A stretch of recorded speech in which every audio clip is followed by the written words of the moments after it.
NCAA athlete like me, and he got hired to be the technical director in Tolstoy. And director Joshua Logan, that's how I got my name Lockwood. He ended up discovering me. Logan looked at me, and I saw him kind of go like this, and the cameraman said, "My legs are too big. I'm thick, you know." And he says, "Oh, his legs are too big." Perkins is a real skinny guy, and he says. So the director Logan turns to this basketball technical director and says, "This guy looks like he could be Russian," or he says, "Well, he's Polish and German. My real name is Jurasik." And he says, could this guy be an actor in this movie? I don't know any of this. I found it later. So Carol Francis turns to Joshua Logan and says, "If there's a guy that can do it, it's this guy." He's one of the biggest hustlers in the school. I mean, he's just, I guarantee he can do it. Sure. So Joshua Logan asked me if I'd like to be an actor in the movie, which means I wouldn't fall, wouldn't get hurt, and I'd have 12 weeks of employment or something like that, just like an actor. And I thought, well, okay, yeah. Sure. So he gives me the sides. I didn't even know what the hell that meant. And here's a little bit of irony. They send me to a Russian linguist to learn the dialogue because I had to speak in Russian the whole time. Izvinite, pожалуйста, I had to do that. I remember that part. So anyway, they send me to this guy, and I get there. I ring the doorbell in his apartment in Westwood. Guess what? He's one of the guys that comes to my poker game. I ran poker games in college. I did. I'm a poker player. I've been playing since I'm a little kid, and I'm kind of good at it. So, and I remember I come in, and I used to tease this Russian guy, and I'd say, "When are you going to play? It's your turn to play." I mean, and I'd make these funny accents, and he looks at me and he said, "Gary, it's very simple for you. I call him up and tell him you can do the part." I said, no, wait a couple of days, like you've really been teaching me. So, well, it's funny. I go back, and he just calls over and said, "If anybody can do it, it's this guy." So they never even auditioned me, and I ended up doing it. And one day, Jane Fonda, bless her heart, I always loved that woman. Jane Fonda was the star of this movie, and she said to me, "You're kind of good at this." She said, "Would you like to meet my agent?" And I didn't have an agent, and I said, "Sure." Well, it turned out he was Jimmy D's agent, Marlon Brando's agent, Sean Connery's agent. So I became an actor.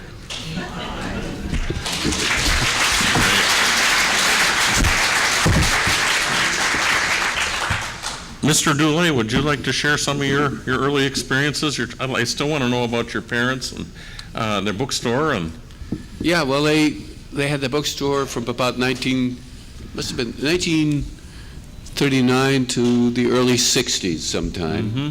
And as a matter of fact, when I was going to drama school, they had by that time moved to New Jersey, which I did in my junior high year. I lived in New Jersey. So they let me, there was an area they never used behind the bookshop. They turned it into an apartment. So I lived behind the bookshop while I was going to drama school.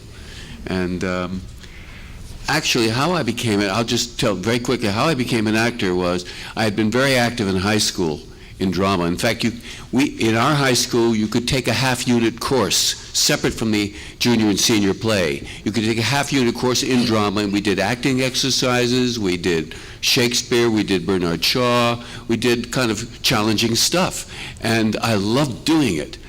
But it never occurred to me to do it as a profession. Who's going to pay you to have fun? That wasn't what a profession is. So I went to college, Rutgers University, and lasted less than a semester because I thought I was wasting my parents' money. I had no goals. I didn't know what I was going to do with my life. So I quit college. I hitchhiked from New Jersey to San Francisco and got a job in heavy construction. And my parents were very understanding. They were very liberal people, and they thought I should find my own way in my own way. So a year went by. I did that. I thought I'd be in San Francisco the rest of my life. I fell in love with that city. And my parents came out to visit me after a year. And they said to me one day, during that week that they were there, one of them or both of them said, Keir, if you want to be a carpenter, that's fine with us. But did it ever occur to you to be an actor? And it was like the Gestalt, it was like a eureka moment. It took them to say the words. I knew instantly, that that's what I wanted to do. They helped me find a place to study in San Francisco. Started my freshman year all over again at San Francisco State College in the drama department, and loved it, and would have continued, except I came east. Oh, it's a long story, but then I came east and somebody said the best teachers are in New York, the best acting teachers in New York, and I will recommend you to the Neighborhood Playhouse School of Theater, which is one of the top drama schools, or was then, and that's how I became an actor. Yeah. Was that Sanford Meisner? Yeah, Sandy Meisner, and yes, Sandy Meisner, who may not know, he and Lee Strasberg and a few other people were the originators of the method and the Actors Studio, and Meisner was in the original group theater from which all those people came. It was before the Second World War. The group theater did all those famous plays in that time. Anyway, that's how I became an actor. Hey, did I ever tell you about my meeting with Strasberg? No? You won't like it. I have to say this first. Susan Strasberg was one of the most talented people I ever worked with. And I worked with a lot of different actors in my life, unbelievably talented. Just had it, just could do anything. But I was understudying a play on, this Joshua Logan, who put me in Tolstoy, ended up bringing me back to New York to understudy and play a small part in a play with Jane Fonda called There Was a Little Girl. And so I understudied the two leads, and I went to the theater one night, and the guy that I had professionally, somebody beat him up. No, I'm joking. The guy that I was understudying had gotten beaten up in a bar fight, so I had to go on that night and play the best part in the play. So I had done it in understudy rehearsal for 6 or 8 weeks. I knew it stone cold. But I wasn't going to emulate Jimmy Dean like this guy was. This guy was always trying to be Brando, like, you know. And so I just went out and did it, and I got a huge hand. And Jane Fonda was really nice, because when I was the penultimate person to bow, and Jane Fonda bowed last. And I remember after I got a big hand, she took my hand and bowed with me, like, come on. So that night, when I went back to, you go backstage and people come back there, Kazan came back and Henry Fonda came back, and they walked over and talked to me, and Kazan said, I'm making a movie called Splendor in the Grass, and it's going to start this summer, and would you like to be in it? So I had a kind of wonderful rise in the industry rather early. And let me just say this. I was very grateful that there is an industry, and it saved me from having to work on my father's business, which was very successful, but I hated it. My father was a rancher. So the thing I want to say about acting and our industry. You were going to say something. You forgot. God, I did. Well, Sally was right. I forgot my lines. Thanks. I heard that. You got a gaffer from the guy in the blue shirt back there. So anyway, yeah, so I go to Kazan one day. I asked him about the Actors Studio, and he said, well, what do you want to do? I said, I don't know. I'm back here in New York. Maybe I ought to go study acting. And he said, well, it's up to you. And so he called Strasberg and gets me an interview. And I go to Strasberg's, and I'm kind of a cowboy kind of guy. I'm a bit of a rogue, and I'm a smart ass. And I go inside, and when Strasberg meets me, I'm not kidding you, there's a wall of books. Now, one thing Keir Dullea and I have shared ever since we've known each other is we're both prolific readers. We call on the phone, we tell each other about books. It's been going on for years. I've been a reader since I'm a kid. So there's just this huge wall of books like this. And then there's Strasberg, and he's almost presenting himself like he's godlike. And the whole thing kind of just didn't hit me right. So I'm sitting there, and he starts to talk to me, and he's kind of talking down to me. So you're working for Kazan, huh? And where are you from? And when I said California, it was almost like I spit in his Coke or something. And he kind of looks at me like that, and And of course, he had Marilyn Monroe from the same town where I was born, and it was just a very unpleasant moment. And finally, I just looked at him and I kind of just forgot the whole thing, and I said, "Hey, let me ask you something, Mr. Strasberg. Have you read all these books, or is it just part of your porch like a poker game?" Well, that's what I thought of. So there you go. So we're all different. But what matters is, in our industry, is when they say action. Can you do it or not? And I did it well enough to be here.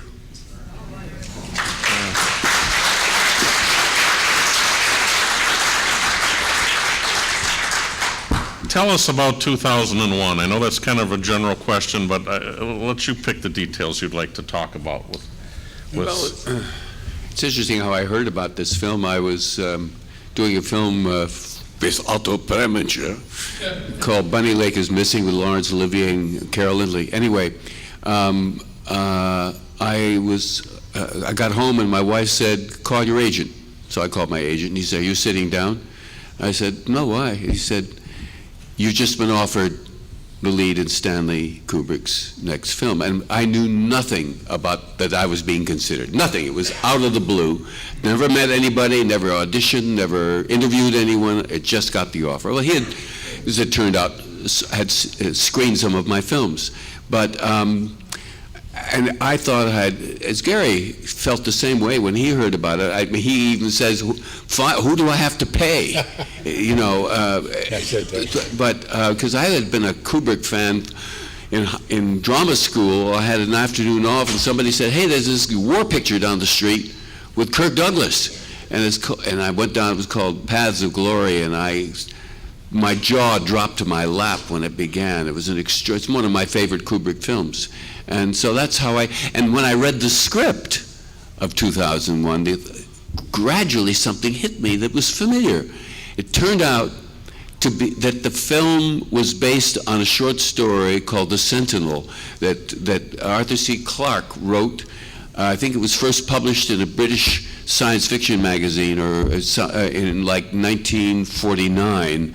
It was reprinted in a collection of the best science fiction of whatever year, because every year when I was a young teenager, junior high age, they published the best science fiction of 1951, 1952, and they were anthologies of stories that had been in well-known science fiction magazines. And I was a real sci-fi fan. I subscribed to Astounding Science Fiction, Galaxy, and some other magazines. And when I read the script, it just hit me. It was I remembered reading that short story in about 1951, approximately. And what a coincidence. That was the year it came out, 51. That's right. The short story, at least that's when it came out in a collection of an anthology collection. Sure, absolutely. Approximately. I might be off a year or two. No, you're great. Yeah. You're great. So, and you had met, and ultimately you would meet Arthur C. Clarke. I did while we both did for the first time while we were making the film. Do you remember after we premiered in Washington and no one liked it, and then we went to New York and no one kind of liked it? Do you remember the next day when we flew to Los Angeles? You and Ray Lovejoy were sitting, and Arthur and I were sitting in the, I think it was 707s, and Arthur Clarke had walked around the streets of Manhattan with Stanley talking about the Sentinel and the story for a long, long time before. I mean, I think from the time they actually started until the time that movie was in what they call answer print, meaning first print, was about 8 or 9 years. Isn't that correct? Yeah, probably. Yeah. Well, anyway, we're sitting on that airplane on the tarmac, and we buckled in, and we're now flying to L.A. for the third straight night of the premiere. And Arthur turned to me and he said, I wasn't in Washington, I was in New York, and I saw the movie last night. And I said, yeah? And he said, do you know, I was astounded how incredibly great it was. He said that to me. We were just sitting there. Yeah. And I said, really?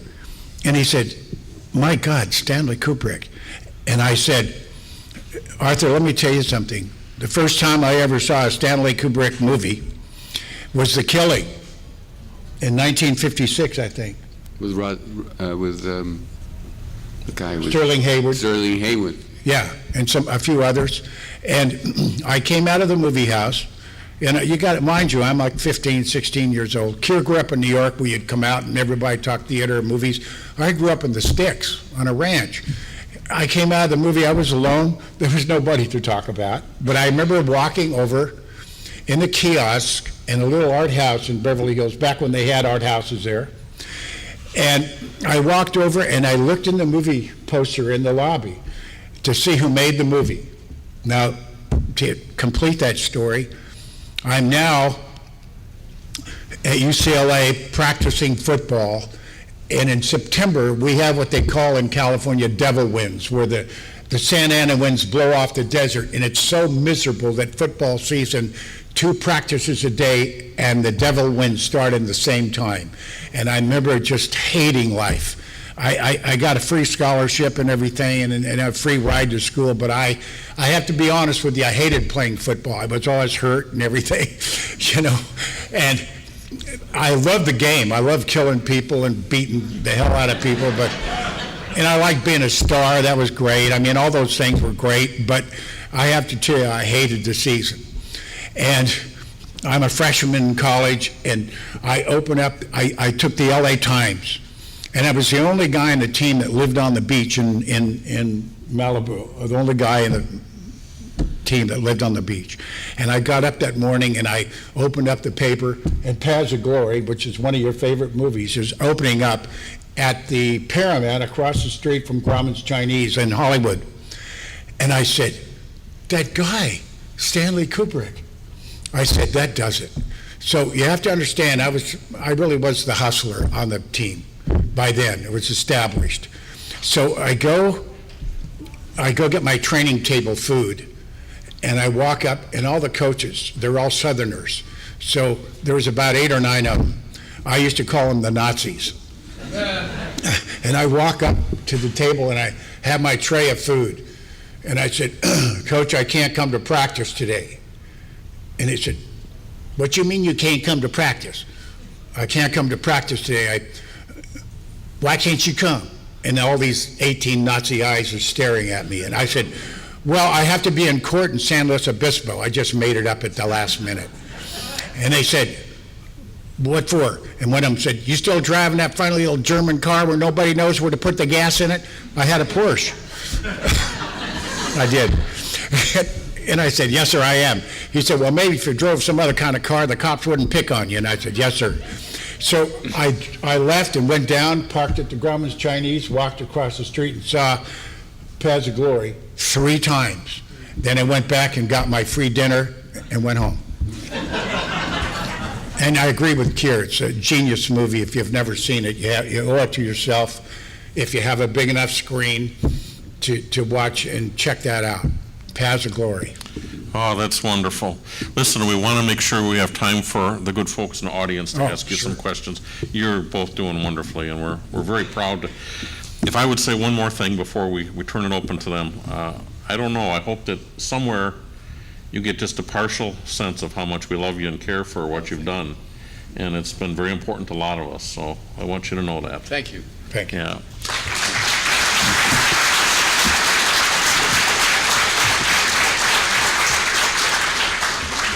Yes? Who has a question? Oh, please, go ahead. Okay. First of all, thank you both for coming. It was a pleasure meeting both of you. I have to ask the question, did you have any idea walking in that some 50 years down the road, you'd still be talking about this movie? And He did. I didn't. what was your thought? Yeah, but he's a good person. I'm more of a bad person. I have a hustler mentality. I figured, I also was a sci-fi fan. I had read some Arthur C. Clarke. And Kubrick and Clarke together, to me, because, see, here's the thing about a great director. It's not how they talk to the actors. That's all stuff you read about. There are some great directors, like Kazan was famous for working with actors. I did Splinter in the Grass, and he was an actor once, so he enjoyed talking to the actors, But a really great director, in my opinion, is a great photographer. And you know, like you have a paintbrush. I was an artist as a kid. I won a national painting contest in high school.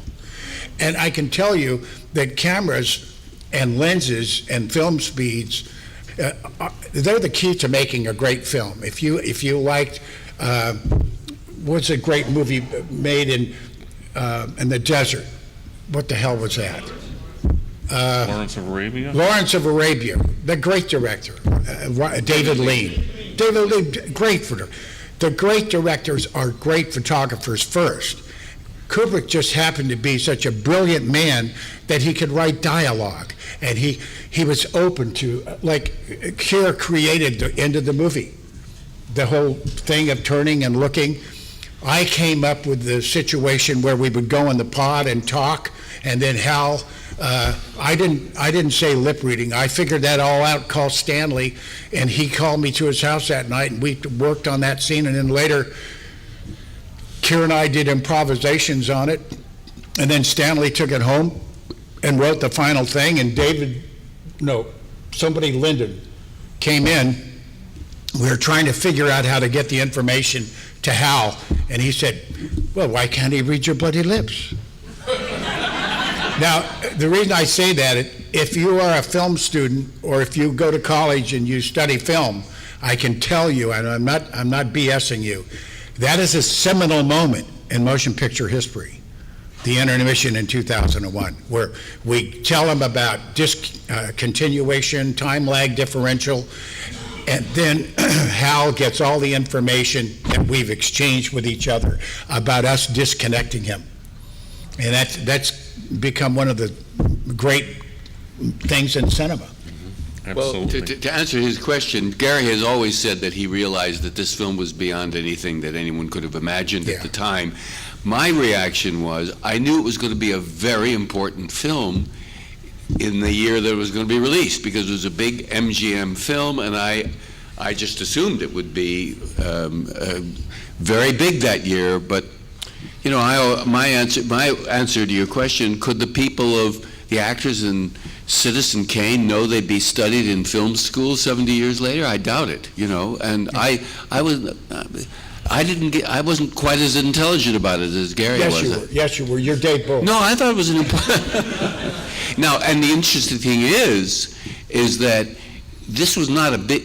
This film got very mixed reviews when it first came. There were some wonderful reviews, but there were a lot of not wonderful reviews, believe me. And it's only through time, over the years, that it's become, deservedly, the iconic film that it has become. Yeah. Yes, please, over there. Mr. Dullea, can you please tell us something about the making of David and Lisa? Oh, well, how many people have heard of David and Lisa here? Oh, my God, that many. Wow.